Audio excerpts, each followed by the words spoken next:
Assalamualaikum warahmatullahi wabarakatuh. Perkenalkan, nama saya Noviana Pertiwijen. Di sini saya akan membahas tugas video di luar kelas hari ke-28 mengenai tema Bimba AIU interview dengan pertanyaan tentang kegiatan bermain baca-bacaan.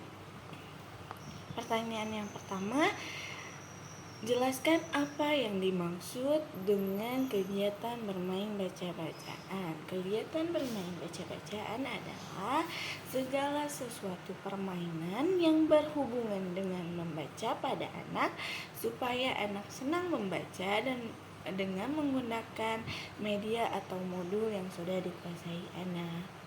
Lalu pertanyaan kedua, jelaskan kegiatan apa yang termasuk dalam kegiatan bermain baca-bacaan.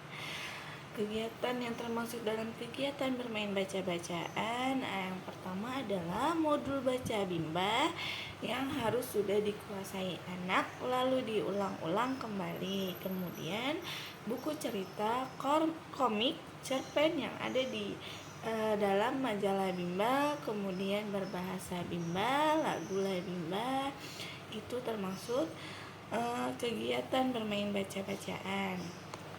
Pertanyaan ketiga, apa tujuan dari kegiatan bermain baca-bacaan?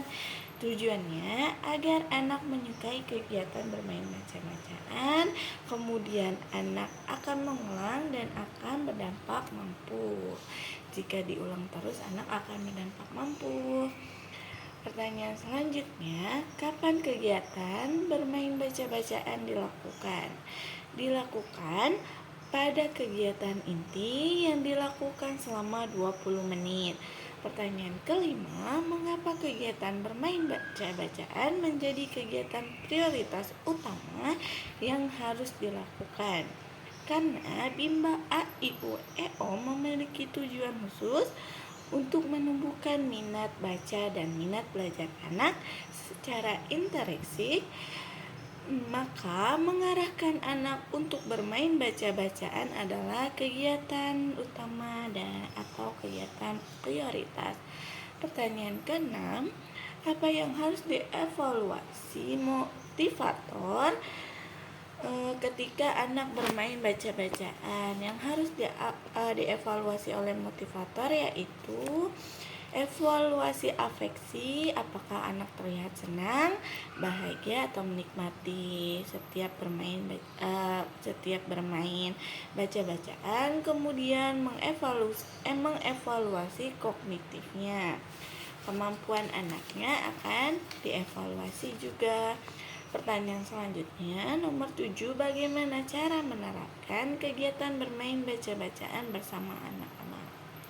Caranya, yang pertama, awali dengan kegiatan bermain baca-bacaan secara bersama-sama. Kemudian kegiatan selingan, lalu mengajak anak kembali bermain baca-bacaan. Jangan lupa memberikan reward dan motivasi, melakukan evaluasi afeksi dan kognitif. Pertanyaan selanjutnya, apa dampaknya jika motivator tidak menerapkan permainan baca-bacaan? Dampaknya, maka bermain baca-bacaan itu tidak small step system, lalu tidak fun learning, materi bermain baca-baca tidak sesuai dengan kemampuan anak yang nantinya akan berdampak anak tidak suka membaca.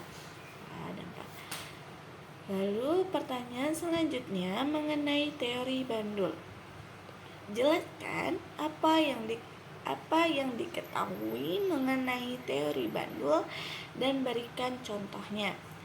Teori bandul adalah teori prioritas di mana kegiatan utama yang menjadi prioritasnya adalah bermain baca-bacaan.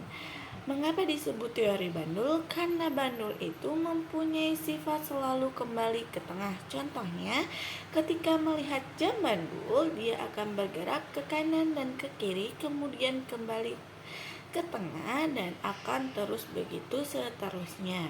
Pertanyaan selanjutnya, apa tujuan penerapan teori jam bandul? Tujuan dari penerapan teori bandul adalah Agar setiap anak yang dibimbing tetap semangat, ceria, tidak mudah bosan dalam kegiatan bermain dan belajar di Bimba A.I.U.E.O. Pertanyaan ketiga, kapan motivator menerapkan teori jam bandul? Teori jam bandul bisa dilakukan sepanjang bermain dan belajar di Bimba A.I.U.E.O.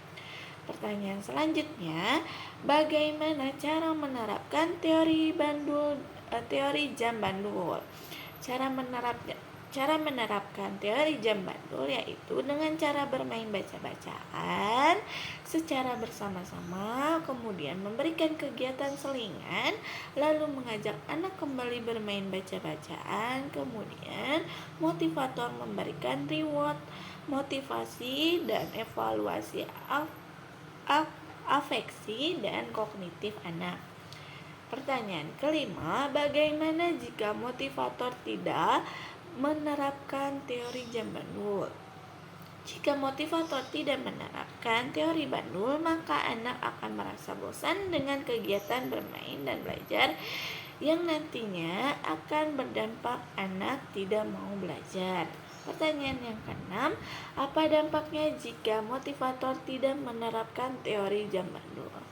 Dampaknya, anak merasa belajar adalah beban. Kemudian, anak merasa terpaksa, merasa bosan dan tidak mau mengulang yang telah diajarkan. Kemudian, anak lebih suka bermain game daripada belajar, dan selanjutnya anak akan menjadi generasi benci belajar.